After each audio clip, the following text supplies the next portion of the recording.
একটা মেয়ের 14 বছর বয়সে বিয়ে হয়ে যায় এবং 18 বছর হতে না হতেই দুটো বাচ্চার মা হয়ে যায়। মেয়েটার স্বামী পুলিশের কনস্টেবল ছিল।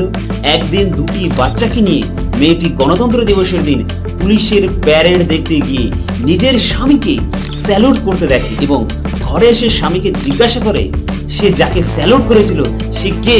তখন তার স্বামী বলে সে একজন আইপিএস অফিসার। তারপর মেয়েটি তার স্বামীকে বলে আমি আইপিএস অফিসার হতে চাই।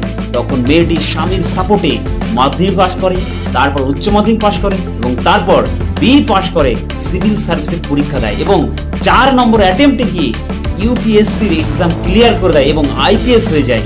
হ্যাঁ, আমি যার কথা বলছি তিনি হলেন তামিলনাড়ুর বাসিন্দা আইপিএস অম্বিকা। স্বামীকে স্যালুট মারতে দেখে নিজের দুঃখ লাগে এবং সেখান থেকে মোটিভেশন নিয়ে আইপিএস হয়ে যায়। তাই মানুষ চাইলে সবকিছু পারে। আর ভিডিওটা দেখার জন্য ধন্যবাদ।